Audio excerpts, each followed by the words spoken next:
We're going to get started. Good morning, everyone. I'm Erin Mellon. I'm the Director of Public Affairs at the California Department of Water Resources. Thanks for joining us this morning. We're here this morning to give you an overview of DWR's first use of the Oroville main spillway since it was reconstructed over the past 2 years. Later this morning, DWR will open the radial gates at the top of the spillway, releasing flows for the first time since May 19th, 2017, when we began reconstruction. I'd like to provide a quick overview about the reconstruction work that has taken place over the last 2 years.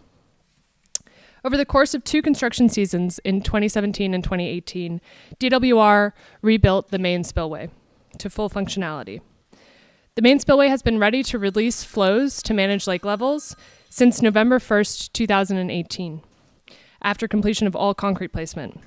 Minor finishing work on the site is ongoing but has no impact to functionality. I'm going to introduce Molly White with DWR to talk about water operations.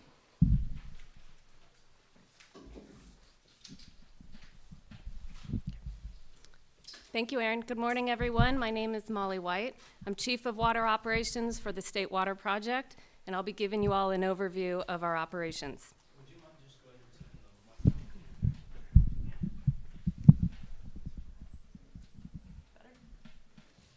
Thank you. As part of our normal operations, DWR is using the main spillway today to manage reservoir levels in anticipations of storm and melting snowpack. 2019's wet weather has boosted reservoir levels around the state, including here at Oroville. Operations are coordinated with the United States Army Corps of Engineers Flood Manual. Currently, Oroville Reservoir is at 854 feet. DWR anticipates additional rainfall in the coming days. At 11 a.m. today, DWR will begin making releases from the Oroville main spillway. By early afternoon, DWR expects to be releasing about 8,300 cubic feet per second. 8,300 cubic feet per second. Spillway releases, combined with the releases from Oroville facilities and natural inflows, will be approximately 20,000 cubic feet per second in total releases to the Feather River. DWR will adjust releases to the Feather River and from the main spillway as forecasts change. We may increase flows to the Feather River up to 40,000 to 60,000 cubic feet per second later this week to manage increased inflows from the storms. If we make that adjustment, spillway releases will be a portion of those total flows. DWR also anticipates the potential for continued releases to manage snowmelt and lake elevations through the spring. DWR will continue to update our partners, the public, and the media as operations are adjusted. Now I'll hand it over to DWR's State Water Project Deputy Director, Joel Ledesma, for a few additional words. Thank you, Molly. Good morning, everybody. Yeah, I'm Joel Ledesma, Joel-Ledesma. Good morning. I'm Joel Ledesma, DWR Deputy Director for the State Water Project. Thank you for joining us this morning. As Erin and Molly have shared, the decision to use the main spillway was the result of following the normal operations plan to help provide flood protection to downstream communities. Public safety has driven all our decisions as we have rebuilt the Oroville Spillway, including reconstructing the main spillway in just 2 years. We have embraced collaboration with our state and federal regulators and independent experts to ensure the best design and reconstruction.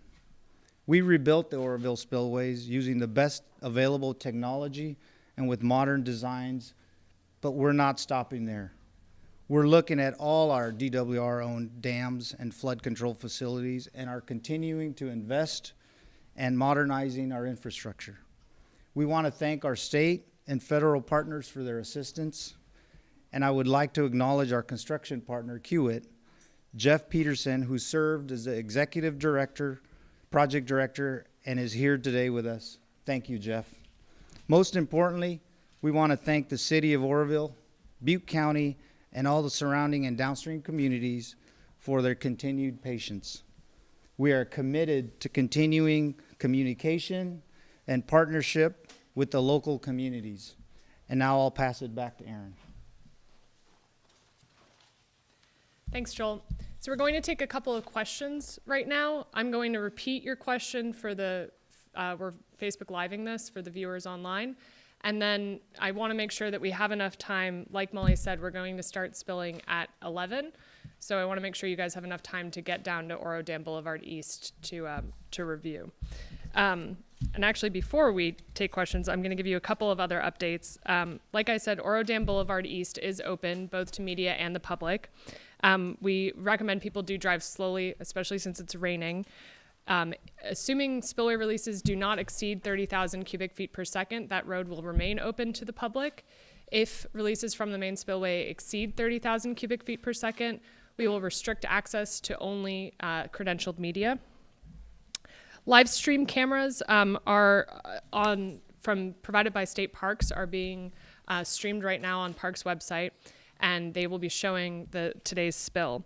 We'll also be updating DWR's YouTube and Pixel pages with video and photos regularly today.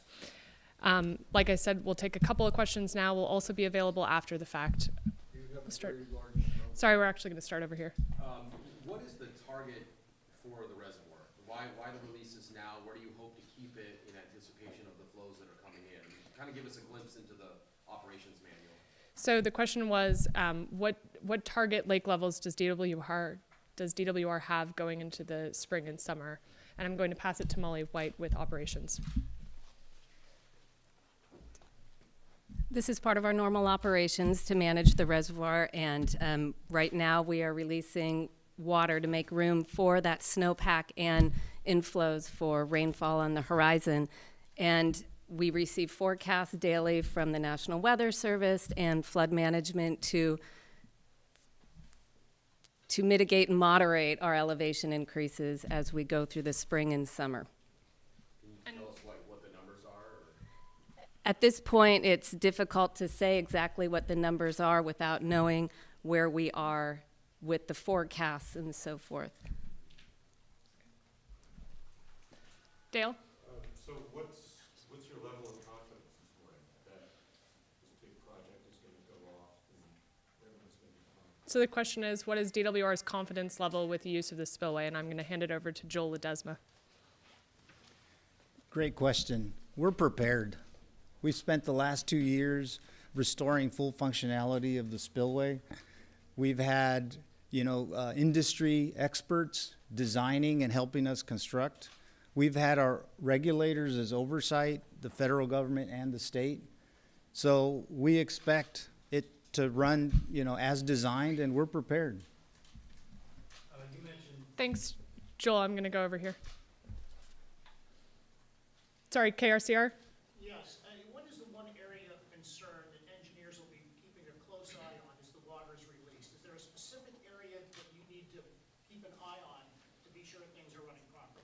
So the question is there a specific area of the spillway that DWR monitoring will be looking at? And I'll pass it back to Joel to answer that question. Like I said before, we're prepared, and we'll be monitoring the spillway, just, making sure it meets design performance, but we expect it to work, and we're ready. Right here. 2.5 years ago, it could have been said that you're prepared and you're ready. You're looking at a much larger rain pattern this year, which continues into April. You're also looking at a snowpack that's much bigger than the one you contended with 2 years ago. A little hard to take completely seriously that you're really prepared, because I think you don't know yet. Do you really? Well, I'll take a portion of that and I'll pass it on to Molly if she has more to say about the snowpack. Right now, the lake is about 50 feet below the emergency spillway weir, which provides about 750,000 acre feet of storage. So right now, we certainly do calculate snowpack, and we are aware of the snowpack that is going to melt off and run into the reservoir. We're actually up in Tahoe today doing our April snow survey, and that's the information that is informing these decisions, and that is part of why we are making the releases today. Do you have anything to add? I can add one more. And just one more item is that we do anticipate having increased in releases to the Feather River throughout spring as we manage the snowmelt and any inclement weather that comes through. All due respects, you guys were confident 2 years ago, and I don't want to harp on this, but you're looking at a much larger pattern of water and of snow, and, you know, you just have to wonder if you really have this thing right, because the experts were right before until it wasn't right. I'm not sure that there was a question in there. Well, the question is, are you really sure that this will do the job? Because, let's face it, the DWR's reputation, somewhat sullied already, is probably gonna be dashed away if this doesn't work. Well, like Joel and Molly have said, we are prepared to use the spillway. We are using it based on inflows from rain and storms as well as snowpack. We are proceeding as with normal operations, and the spillway has been reconstructed to modern design. So we are ready for this storm and future weather that Mother Nature may have in store for us. Joel, if you had to pick 3 or I'm sorry, guys. I'm gonna stop you there. I'm sorry. We're actually doing this in an organized manner. I'm gonna pass it to you, Bob. What's the sweet spot, to follow up on Brian's question, what's the sweet spot for the lake levels that we want to see the lake at as we're looking to try to adjust for the snowpack and the water that's coming in? And then for you, what are the other projects that we're working on? Are there other spillway construction projects underway in the state? So the operations plan really the question was, what is the sweet spot for lake levels going into the spring? And also, what other projects are underway across the state as far as modernization goes? So I'll start and I'll kick it over to Joel and Molly to add. The operations plan gives target lake levels throughout the spring and summer. The lake could keep rising, but like Molly said, we are likely to continue releases through either the spillway or other facilities into the summer if we see additional rain or inflows from snowpack melting. And as far as the other facilities, I'll have Joel answer that. A great question. So managing the State Water Project and our aging infrastructure is very important to the State Water Project. And so we're continuously looking at where we need to modernize. And as far as the dams, we've been doing inspections, deeper dive inspections at all our facilities. And we're going to be, we're prioritizing their work, and we have a plan. But I think today, we really want to talk about this spillway at Oroville. Can I ask my question about that?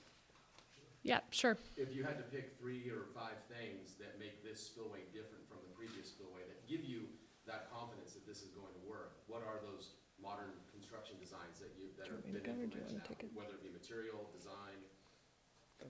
I'll give you a couple of stats and then I'll pass it back to Joel. So the question was, what are some of the construction methods or infrastructure that makes this spillway different or better from the one that was built 50 years ago? So obviously using 21st century engineering designs and practices, we've learned a lot in the industry and in construction over the past 50 or 60 years. This spillway has an average thickness of 7.5 feet of concrete. It has 7,000 anchors. It has 12.5 million pounds of reinforcing steel. They are epoxy coated.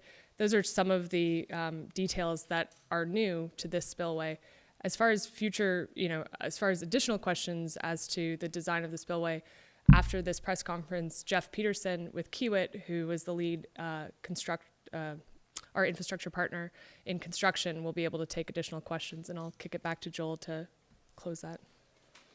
Yeah, I think some of the details, Jeff Peterson could talk about, but I think, the important point is that we're using the latest modern technology. And so if you tried to compare from the previous spillway to now, this one is modern because the industry has learned a lot since that one was built 50 years ago. So today has all the latest technology, which includes all the features that Aaron talked about. So I don't think there's any one feature.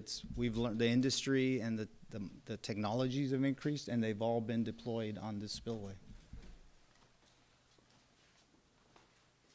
Is there additional monitoring that's in place now to watch what's going on up there, either in terms of cameras or electronics in the slab itself to watch for how water is moving under the slab? So the question is, are there additional monitoring techniques or equipment to monitor use of the spillway?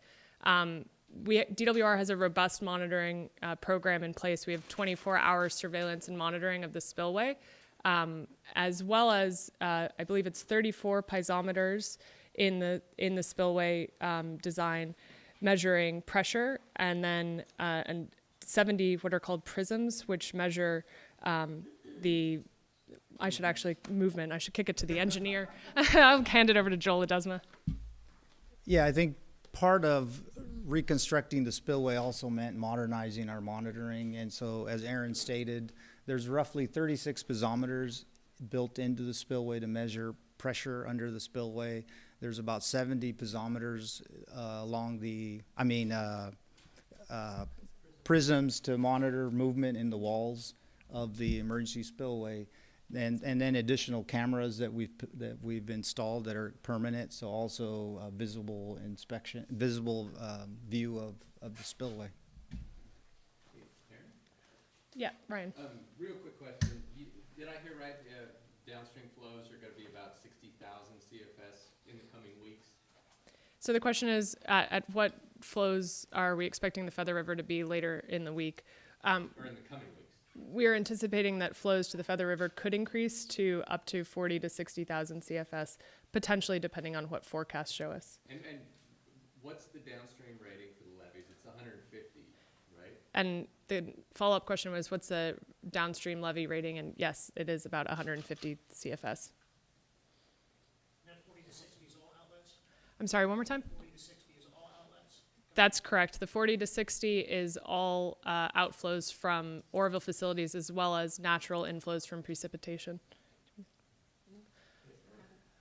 So you definitely, the spillway is top state of the art. What about the fact that the rest of the complex still has not been brought up to other areas? That was one area that was fixed. So the question is, what is the status of other updates to the Oroville facilities? And I'll pass it over to Joel Ledesma. You know, another action that we've taken here at Oroville, and is part of our modernizing and investing in our infrastructure, is we've been working on a comprehensive needs assessment of the facility it's in progress now. We expect to have that completed mid next year, and that's really going to dictate, you know, what more modernization or areas we need to ensure, safety of the facility and its functionality. Risa? What's left to do on the emergency spillway at this point? We are working, sorry, the question was what is left to do on the emergency spillway at this point. So we've bolstered the emergency spillway significantly to reinforce it. The remaining work is adding a concrete cap to the buttress that was reconstructed over the course of the last 2 years. Sorry, when will Follow up. that be, I'm assuming that'll be halted for now, so when will that be resumed? I'm not sure that we have that answer for you right this time, but I'm sure Jeff Peterson will be able to give us a timeline for when that work will be complete this year. In the back, Rachel. So you said you're ready, and that's great. What if there is a failure? What other mechanisms are in place or emergency personnel in place in case there is some sort of a disaster? And then moving forward, have you reviewed any lessons learned from the last time in terms of evacuation response? The question is, what emergency measures are in place if something were to go wrong? I'll pass it to Joel Ledesma, but I'll just add that Lieutenant Bell here with the Sheriff's Office is here. We also have our partners with the California Highway Patrol. DWR is not responsible for evacuation, so I think questions as to changes to the evacuation methods would best be directed at those folks. But as far as additional work that we've done to anticipate, or what would we do differently to release flows if something were to happen, I'll hand it over to Joel Ledesma.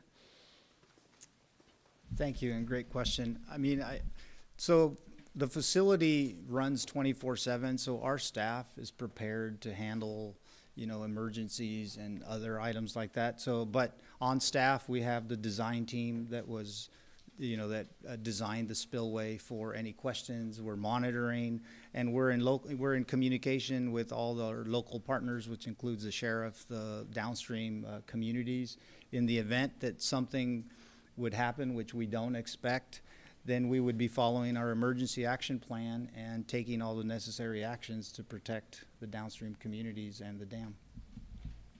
And I would add that that emergency action plan has been updated since February of 2017 to accommodate for the things that we've learned. I'm gonna keep moving. Yep. Molly, maybe this is more for you. This is a normal thing to operate the spillway, right? I mean, is it pretty much seasonal that the spillway would operate? Because it's kind of become, I guess it kind of got this emergency light put on it in the last couple of years, but it's a typical operation to open the spillway, is it not? So the question is this a typical operation to open the spillway? Correct. This is normal operations especially during wet years. We do use the spillway essentially almost 50% of the time. Juan there? Aaron, is there any update on FEMA reimbursements? The latest one that was rejected, is that not the last one, or will there be more FEMA reimbursements to come? Thanks, Juan. The question was, what's the latest on FEMA reimbursement? Is what we reported out recently the latest, and are we expecting additional reimbursement? To date, FEMA has approved $205 million in federal funds to reimburse the state for spillway reconstruction costs. Those funds, that 205, is in addition to the $128.4 million that FEMA previously approved for reimbursement for emergency response, debris removal, and other costs. We are going to be appealing that initial determination from FEMA and making the case that we believe all emergency response and recovery costs, including reconstruction, should be reimbursable. So there'll be enough, while you're debating that 300, is there going to be additional tranches considered above and beyond that, or is this the total amount, the 3 and the 2 and the 1 or so? So the question is, are we expecting an additional amount? I think that'll be determined through the appeals process over the course of the next couple months. Okay, and then Joel, the Feather River downstream of here can you give us an update on what they're doing to remediate some of the Feather River just downstream of here? It's been hammered pretty hard through this whole operation. The question is, what are we doing to manage what is being done down the Feather River to mitigate some of the damage from recent high flows? I think I'm going to say that actually none of the folks up here are going to be the right folks for you to talk to. Downstream maintenance are responsible.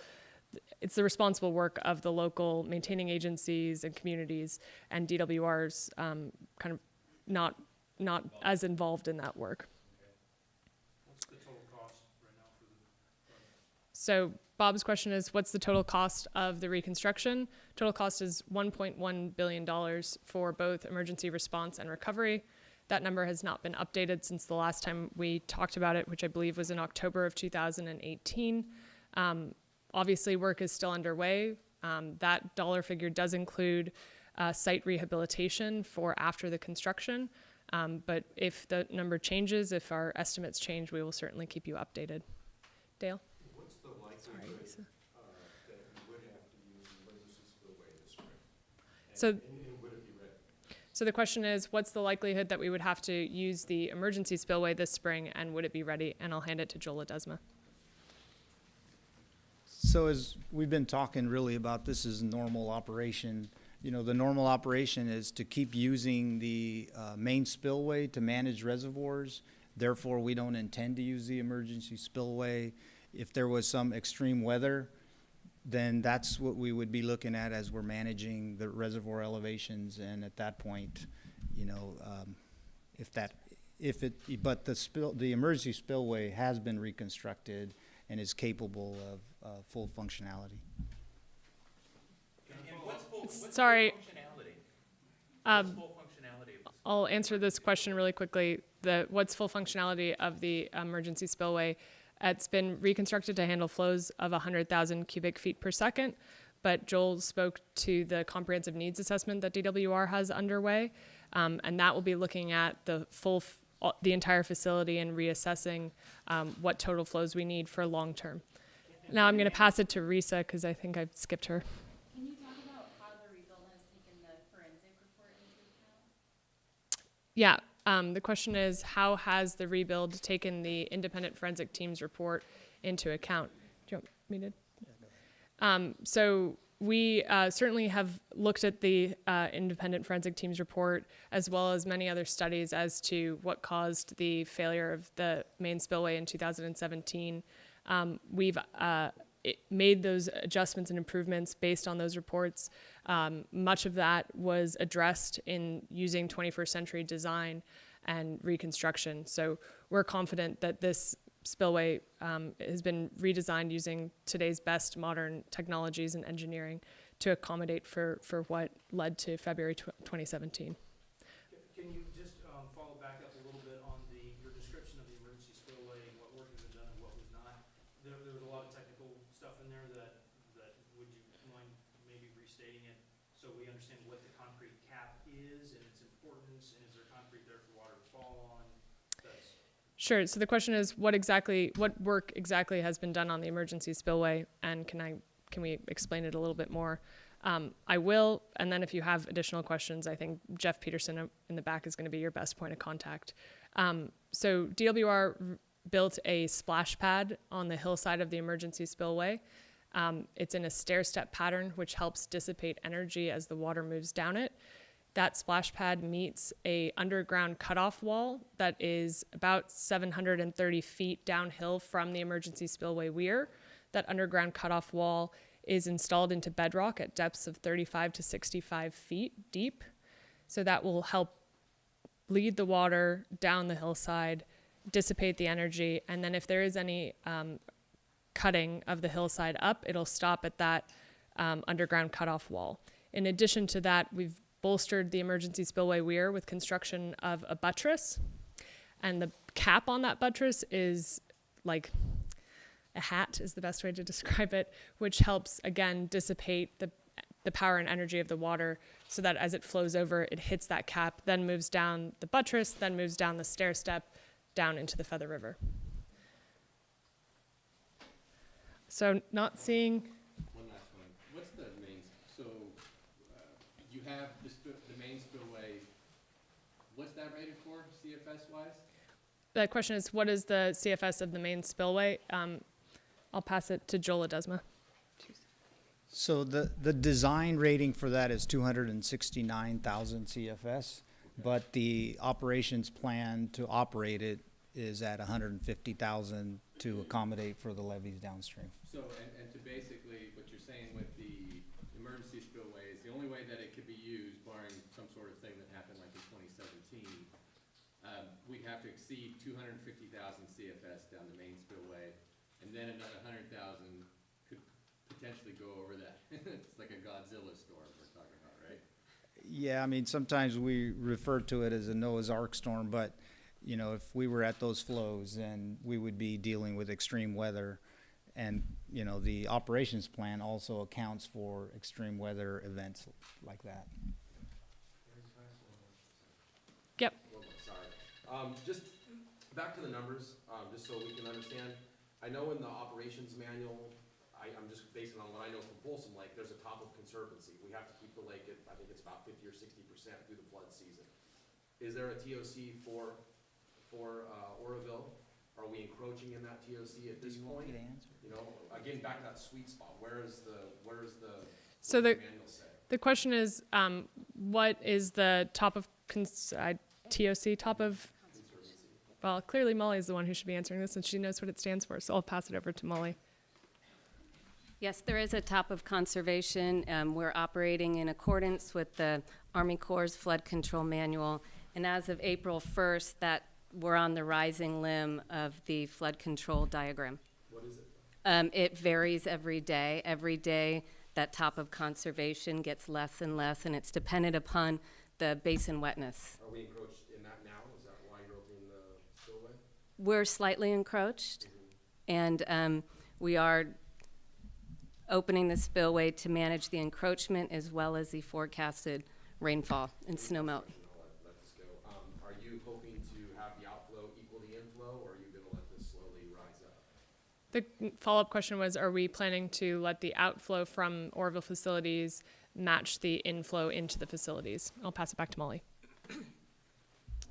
Today, we're managing to inflow, and that'll be subject to change based upon the forecasts that we receive on a daily basis. And what's important as we're going through the spring refill is not to fill too quickly. And so we'll be, as I stated earlier, we'll be having increased releases to the Feather River just to moderate and manage the storage gain in the lake. Do we expect the lake to go up? Follow-up question, do we expect the lake to go up? I'll give it back to Molly. Yes, at this point, we will be seeing still slightly increases in lake elevation, lake levels. Not seeing any other burning questions. It is 9:35. We are planning to open the spillway gates just before 11 a.m., so we will see you all out on Oro Dam Boulevard East. Thanks for joining us.